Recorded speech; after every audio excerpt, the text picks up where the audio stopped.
Los palestinos son descendientes de los árabes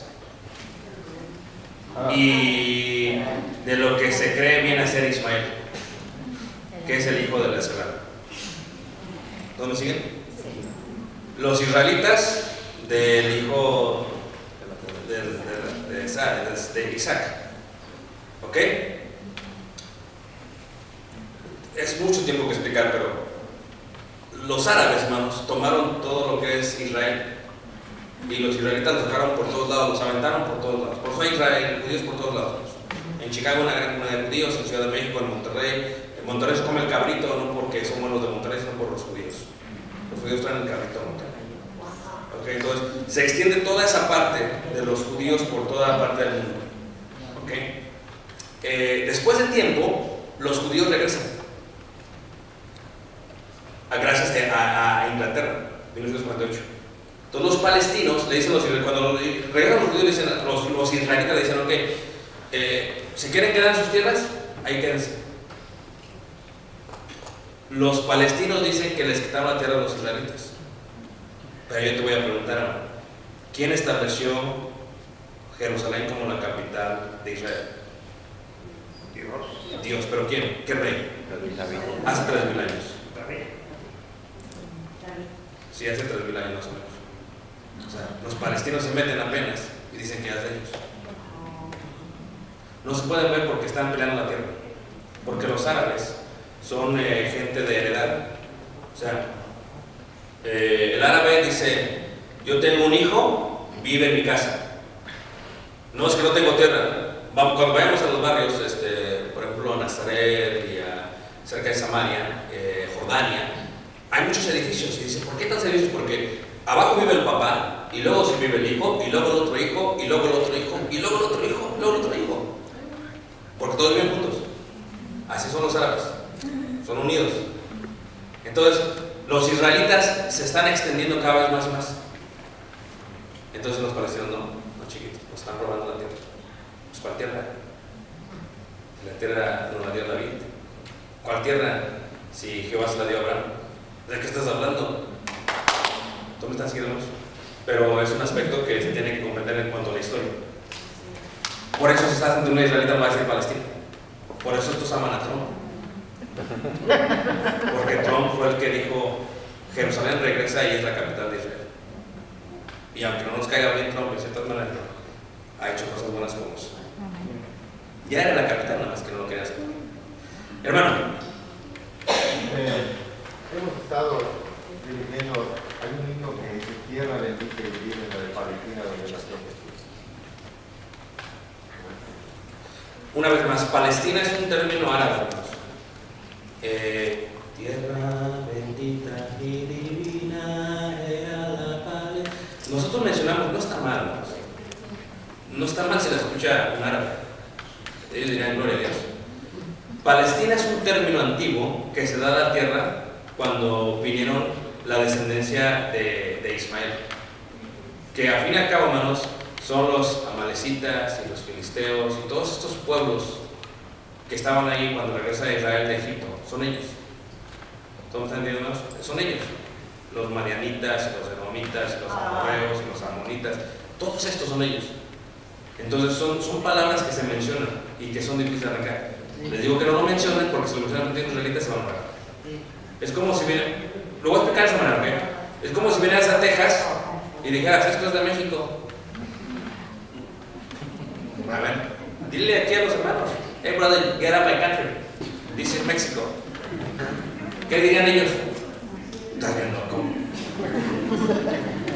¿Qué decimos nosotros? A ver, ¿nos lo robaron o no? Ah, ¿verdad? Pero no le dice. Es la misma idea. Ya lo estamos tomando otra vez. Sí.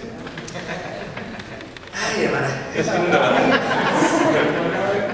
Preguntas. Hermana y luego hermano. Hermana, ¿qué Biblia ahorita es la mejor traducida?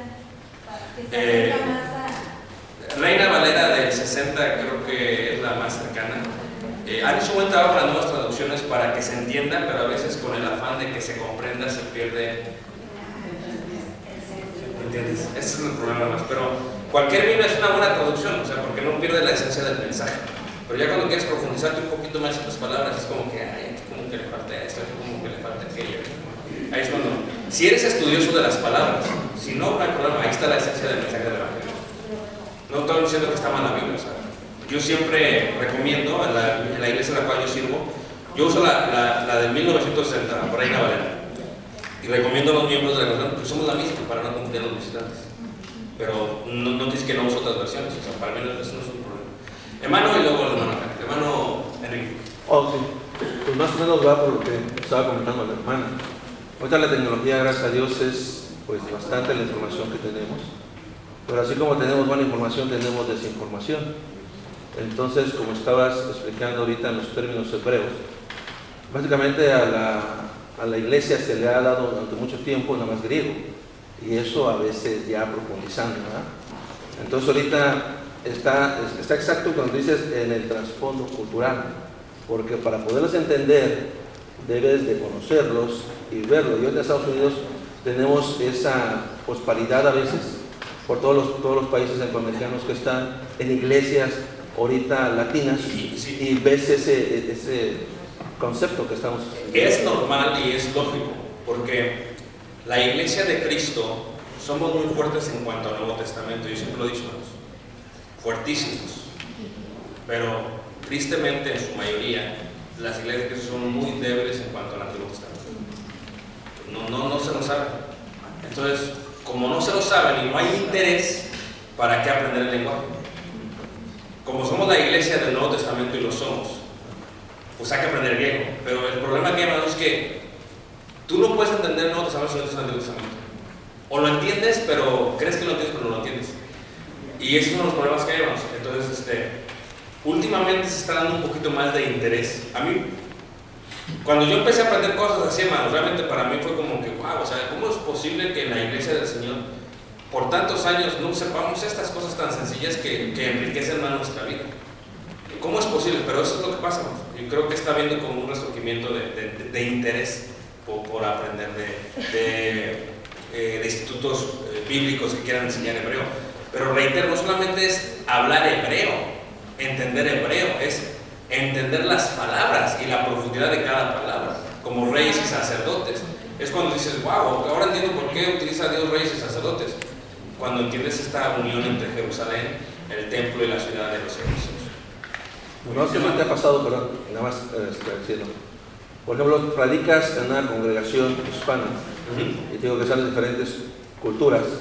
Tratas de explicar algo, algunos ofenden, otros te entienden y otros pues están completamente... Porque hay palabras en español que para el Caribe es malo.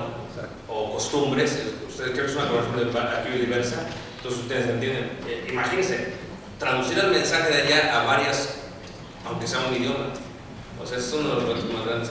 Pero el hebreo es hermoso, hermanos, porque cuando tú entiendes estas palabras, ya nunca se te olvida el concepto. Como Shema no se les va a olvidar. O sea, ok. Va a ser Shema, hijo, Shema. Y ya, y va a decir, ¿qué es eso, mamá? Porque ya es un concepto. No debes decir, óyeme, obedéceme. O sea, tenemos que estar mencionando tantas palabras para que hagan. Hazlo, por favor, hazme caso, mijito. Y el hebreo no, Shema. Acabo con esta pregunta. Mañana tenemos más tiempo, hermanos. Mañana vamos a continuar y estamos para servirles, hermano. Sí, hermano. La inquietud que yo tengo es, en Jeremías habla de que Dios destruyó todo Israel. Y usted acaba de nombrar el monte Moriah, donde Salomón hizo el templo, ¿verdad? Y Jeremías dice que todo se destruyó. En la actualidad la gente va y llora en el muro de los lamentos, que no está en el monte Moriah. Sí, no, el muro de los lamentos está en el monte Moriah. Sí, pero si dice la palabra de Dios que lo destruyó todo. Sí, porque, a ver, cuando dice que lo destruyó, indica que el templo cayó en ruinas. A ver, déjame ver si lo puedo explicar, porque yo sé que es un concepto. ¿Okay? ¿Ven todo esto ustedes, hermanos? Este es el monte Moriah ya arreglado por Salomón, ¿ok? Estos son los palacios de Salomón y Ofel, ¿ok? Entonces, todo esto se destruyó, pero los fundamentos ahí están, no los destruyeron. Y el muro de los lamentos es parte de este fundamento de atrás. Porque sí es correcto que se esté orando en el muro de los lamentos. No, uno puede orar en cualquier lugar que usted escuche. Sí, yo entiendo, pero cuando... La razón por la cual los judíos oran ahí es porque es el lugar más cercano a donde estuvo el templo. Ellos no pueden subir al templo, no suben a donde está la mezquita, porque ellos creen que si... ¿Quién solamente puede entrar al lugar santísimo? El sumo sacerdote. Entonces ellos dicen, ¿qué tal si entramos arriba al monte y pisamos el lugar santísimo y nos morimos? Por eso ellos no suben. Dicen, para no subir y no faltarle a la ley de Dios, desde aquí abajito, en lo más cercano del templo, vamos a orar. Por eso oran desde el templo. Pero nosotros sí subimos arriba con el grupo. ¿Y qué hay arriba? Mezquita, y qué hay arriba allá eso. Y no puedes abrazar a tu esposa.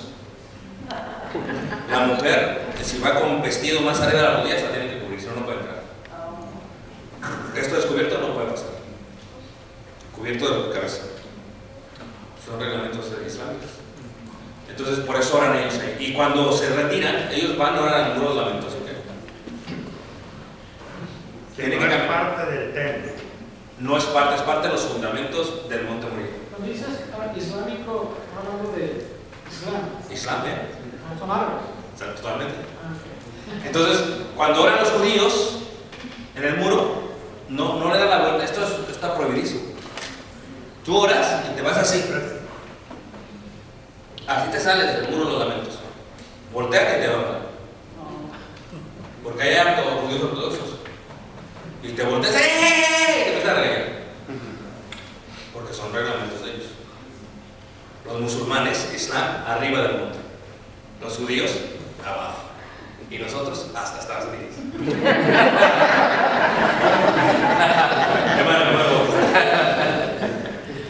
Obviamente que la santidad que tenía el monte en ese tiempo, el templo, ya no es más que solamente un concepto anticuado que tienen, ¿verdad?, los judíos actuales. Pero esa santidad ya no está ahí, ¿o sí? No, porque nosotros somos el templo de Dios viviente. Entonces, esa santidad ya tú puedes estar en esa área y no te vas a morir.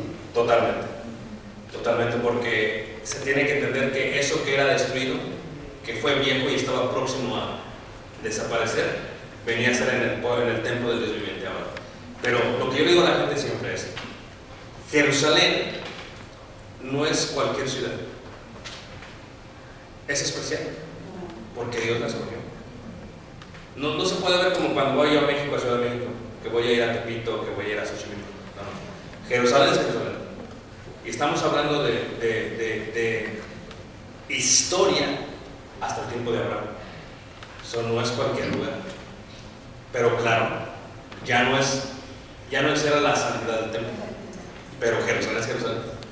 Fue donde estuvo una vez el templo. Y estuvo ahí el arca del pacto. Y estuvo ahí la presencia de Dios. Entonces, cosas serias. No, Dios no escogió Dallas ni Washington. Pudo haber. Es interesante que Dios de todos los lugares del mundo escogiera Jerusalén.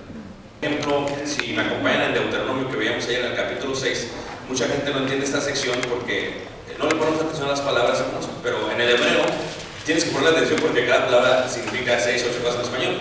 Eso lo veíamos ayer. Entonces, en Deuteronomio capítulo 5, versículo 1 dice así. Dice, 5:1 dice: llamó Moisés a todo Israel y les dijo: oye Israel. Oye significa ¿qué? Shema. Oye Shema, que es oír y ¿qué? Obedecer. Entonces ya no tenemos problemas con eso.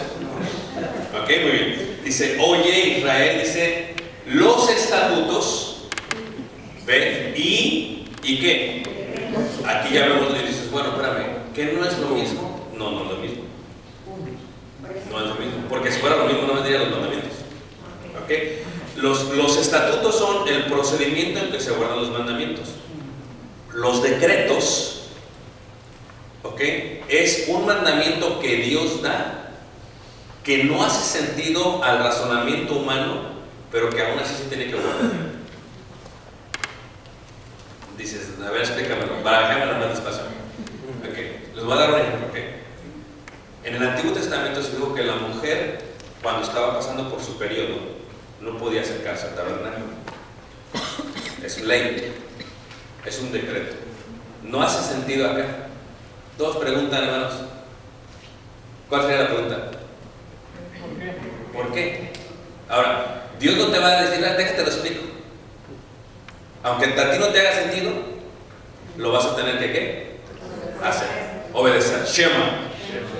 ¿Okay? No te voy a explicar. Entonces, qué hermoso que nuestros hijos entendieran ese concepto de decretos. A ti no tiene que hacerte razón, pero tú no tienes que ¿qué? Amén, hermanos. No, pónganse jóvenes, ¿okay? Pónganse, no estoy en contra de ustedes.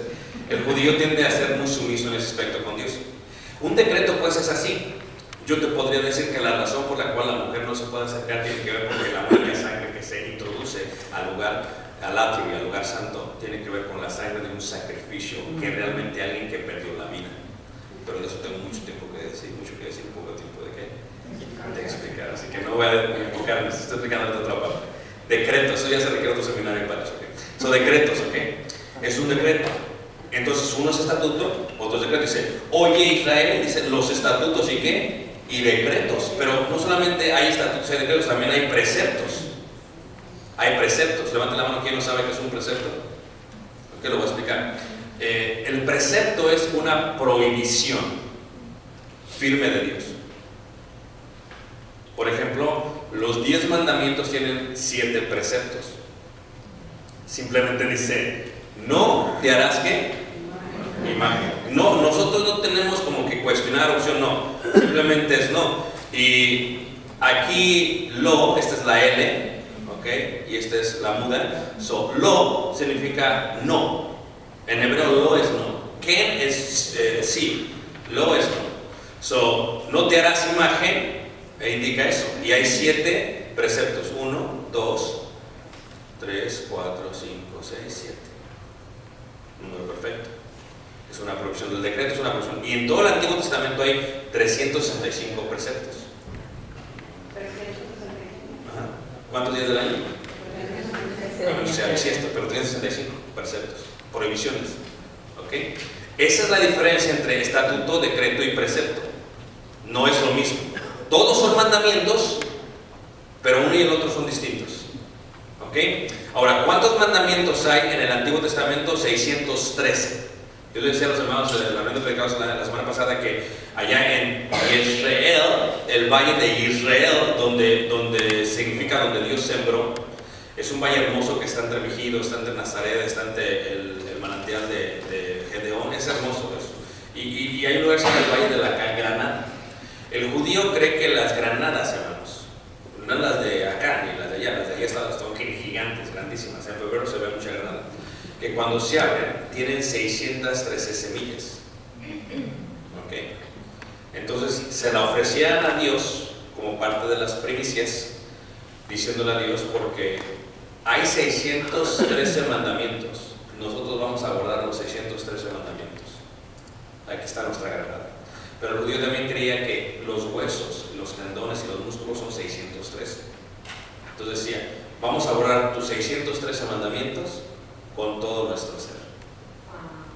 ¿Sí me entienden? Esa es la idea de 613. Entonces, esos son los mandamientos, pero entre los mandamientos hay, una vez más, hay estatutos, decretos y preceptos. ¿Ok? O en hebreo es chudaj, yukotai y bikut. ¿Ok? En hebreo es lo que significa cada una de esas cosas. Ahí ahí se les dan los 10 mandamientos. Entonces, se establece lo que es la ley. Con la ley entra algo interesante. Entra lo que se conoce como, nosotros la conocemos como la ley de Moisés, pero entra algo interesante, entra la parte de la palabra judaísmo. Judaísmo es religión, guardar la ley de Moisés. Un prosélito que no es natural, sino que es extranjero, que no es israelita, que no es hebreo. ¿Sí me pueden empezar a hablar las palabras? Se puede hacer al judaísmo, pero nunca podrá ser hebreo. Ahí viene el linaje. Ahora, la palabra linaje viene en el Nuevo Testamento, en primera carta de Juan capítulo 2, capítulo 3, capítulo 4, se habla de la simiente. ¿Se acuerdan ustedes de la simiente, hermanos? La palabra simiente en hebreo, la transliteración es esperma. Espermen, en griego es esperma. Esperma es simiente. El judío cree, cuando dice la simiente de la mujer y la simiente de la serpiente, se refiere al linaje. ¿Okay? Entonces, el judío cree que ¿quién da el esperma? ¿Ah?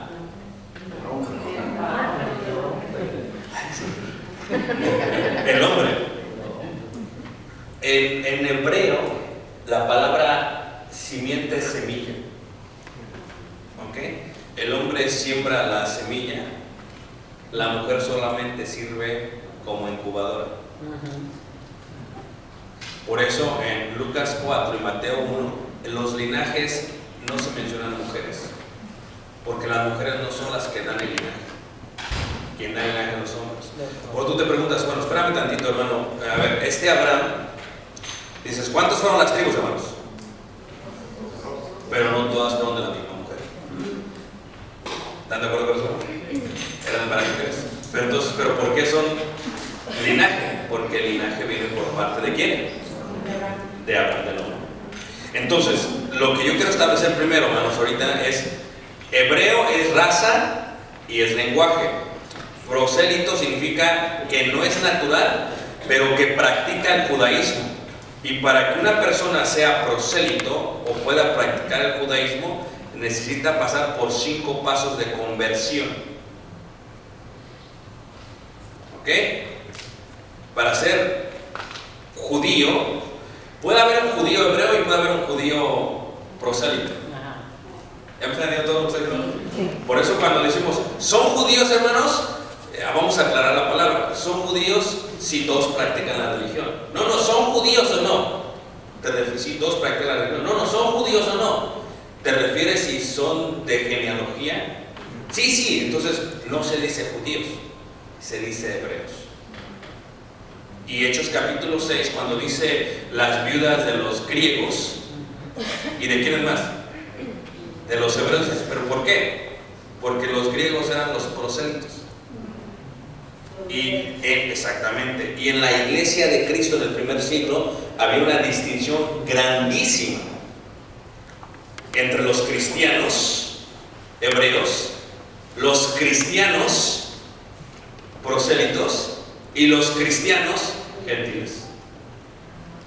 El judío empieza, una vez más, en el monte Sinaí cuando se dan los 10 mandamientos y empiezan a guardar. Son 5 pasos.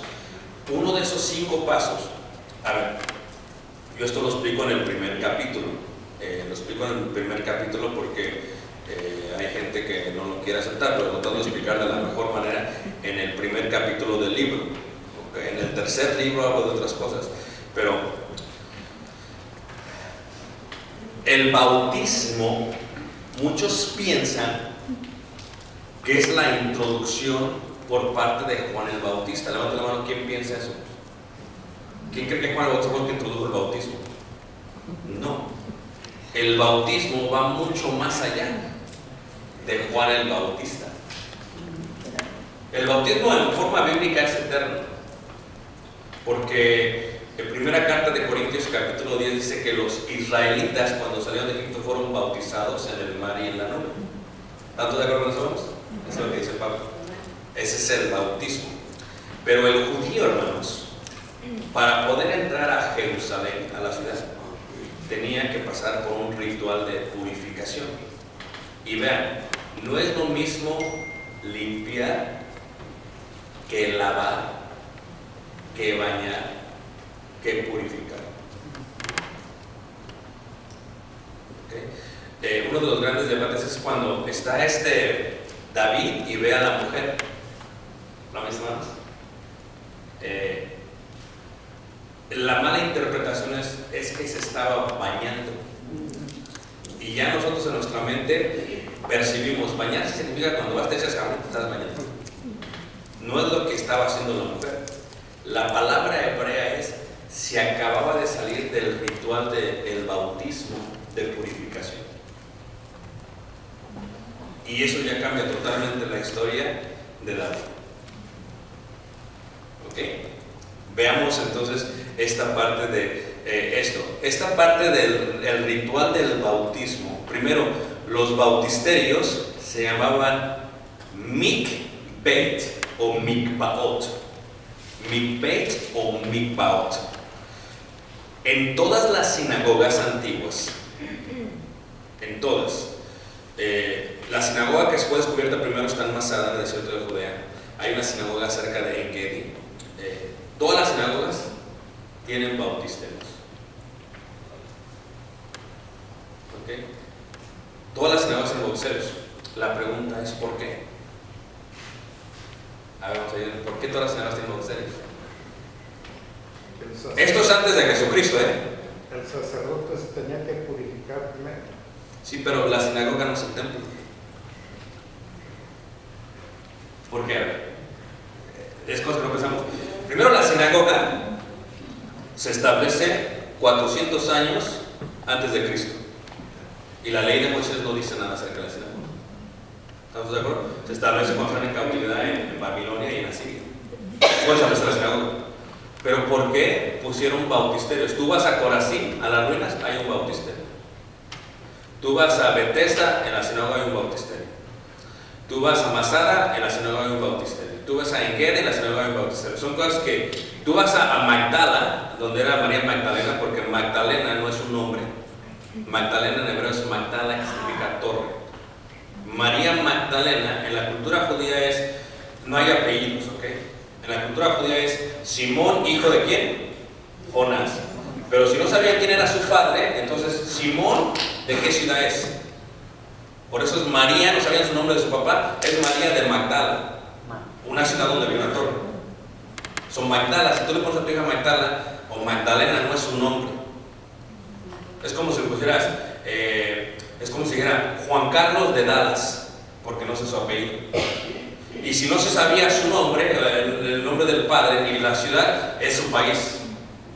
Como José de Aqué, de Arimatea, eso es un país en África. O como Simón de Cirene, ¿sí ven cómo? O como el etíope. Entonces, así es como se identificaban en aquel tiempo. ¿Okay? Cuando vamos a la parte de los mikvaot, donde quiera hay bautisterios, la pregunta es ¿por qué? Porque en el judaísmo, si un gentil quiere hacer prosélito y guardar el judaísmo, tiene que pasar por 5 pasos, y parte de esos 5 pasos es el bautismo. Ahora pongan atención a esto, ¿okay? Porque esto les va a caer como un galón de agua fría. ¿Okay? La purificación de los que se hacían judíos era hecha por sí mismos. Esto es, se entra al bautisterio que está afuera de la sinagoga, se llega, la mayoría tiene 7 escalones, algunos tienen 14, la mayoría tiene 7. Está separado con un separador en medio. Aquí hay una separación para que tienes. Entra por aquí y sale por acá.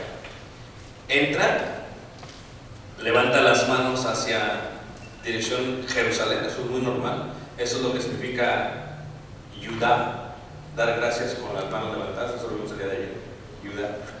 Y entonces nadie lo bautiza, ellos se bautizan solos o se purifican, porque la palabra bautizo es sumergir, y se meten al agua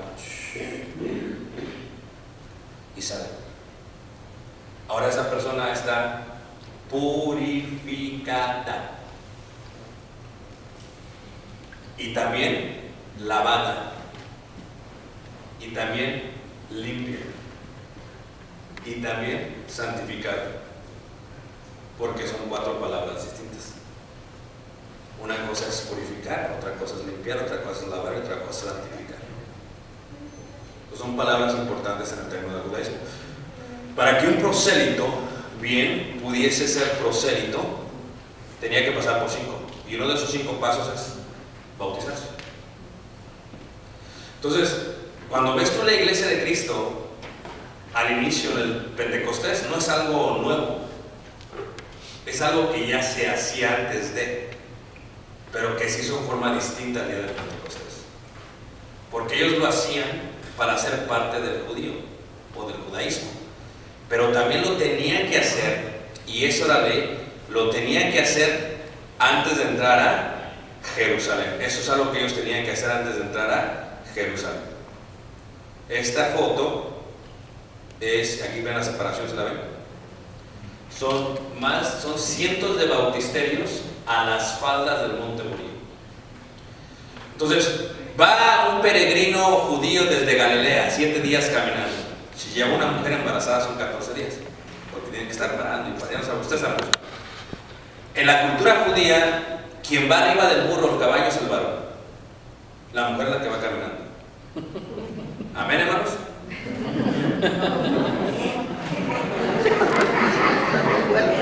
¿Cómo ha cambiado? ¿Cómo ha cambiado todo? Por eso nosotros ya no podemos ni levantarnos de cabeza. Pero si la mujer está embarazada, ella va arriba del caballo. Solamente el embarazo le permitirá arriba. Es indigno, sí.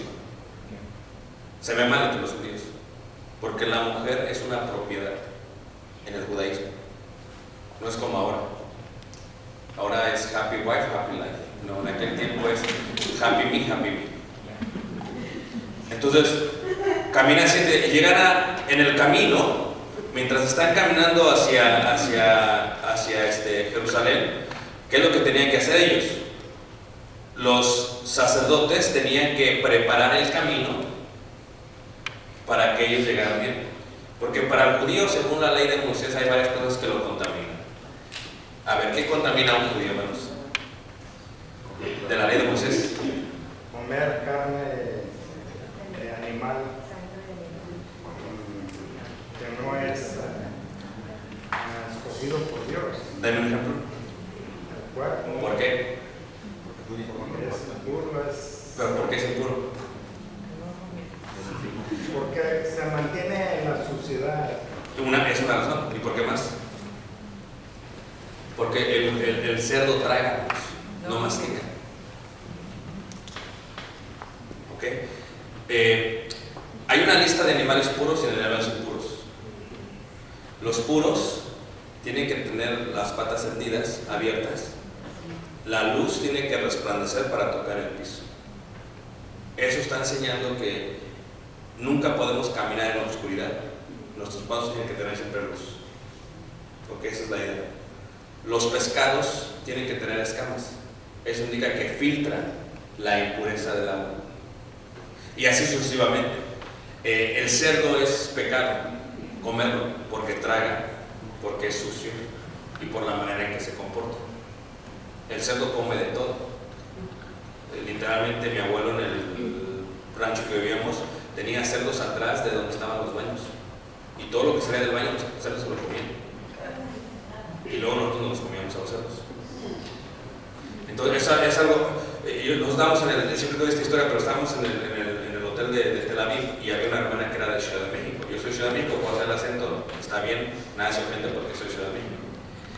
Hermano, ven para acá, por favor. Y entonces, dile aquí, por favor, porque había uno que está haciendo omelettes, huevos omelettes. Dile que me hagan unos huevos con jamón. Y cuando escuchó el hebreo o el judío eso, se enojó y le empezó a gritar. ¿Y ella qué pasó? Le digo, shh. Dice, ¿qué pasó? Es que no puedes decir jamón, shh. Es prohibido mencionar un animal impuro. En tierra israelita no venden chicharrón, ni jamón, ni tocino. Es impuro.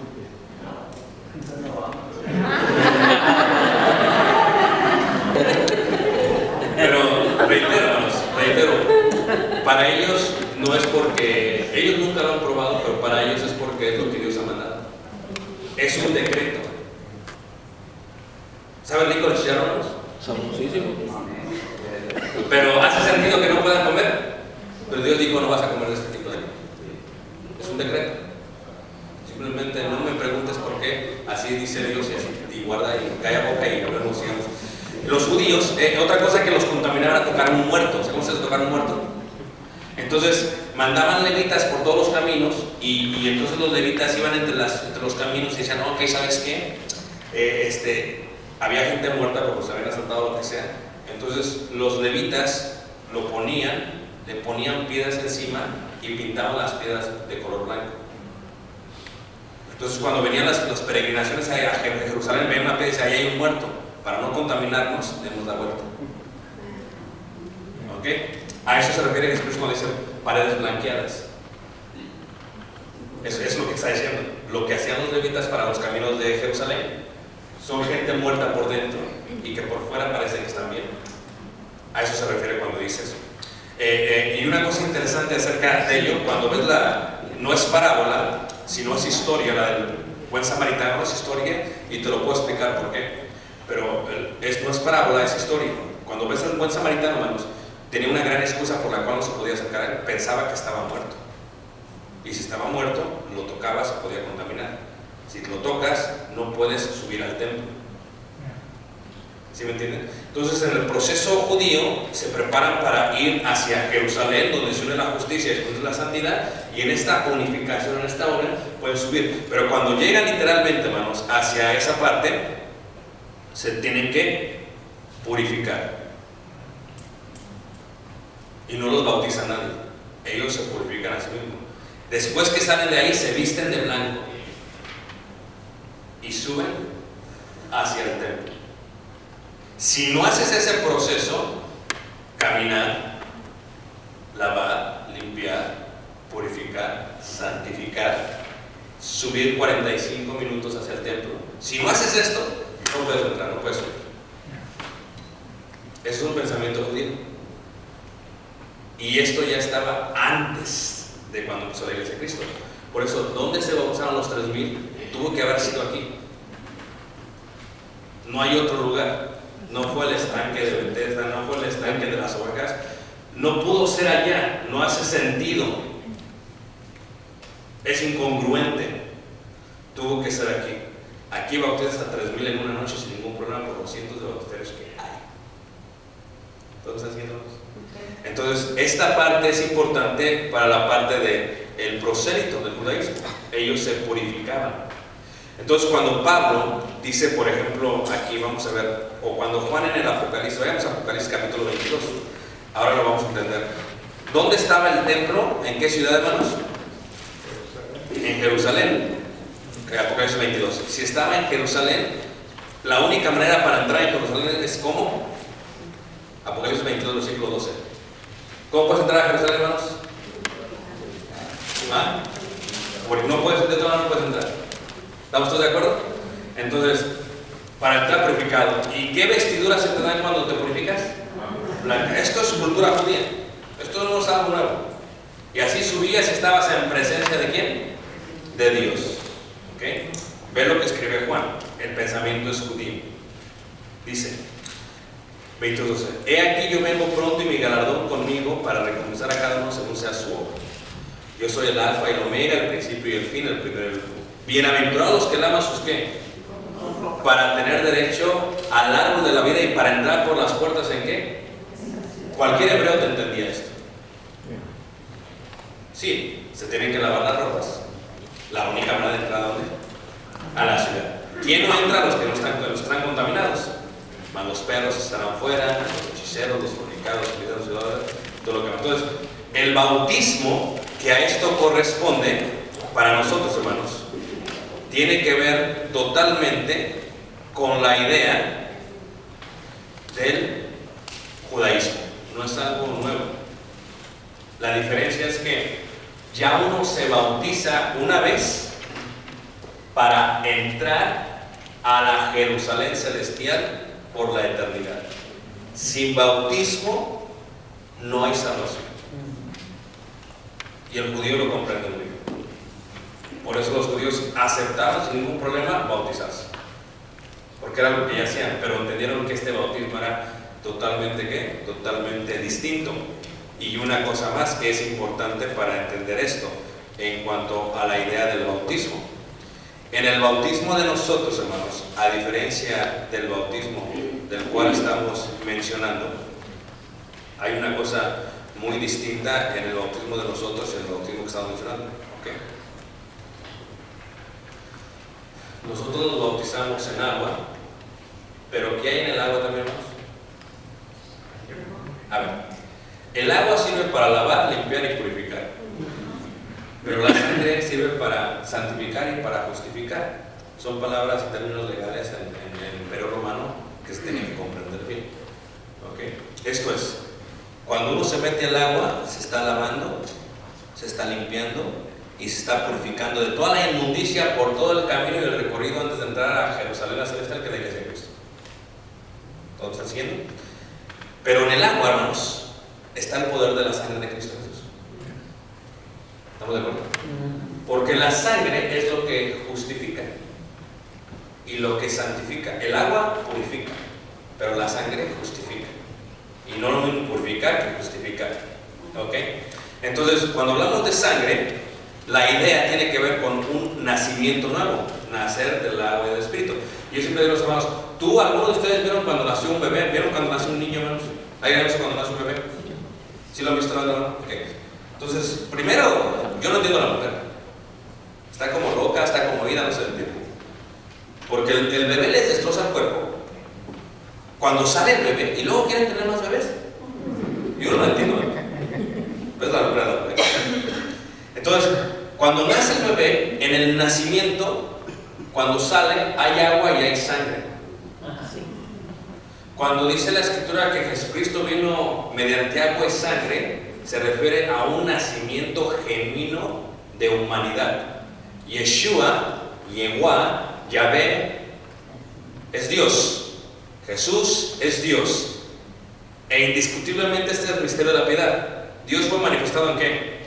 En carne. Y nació y había agua y había sangre.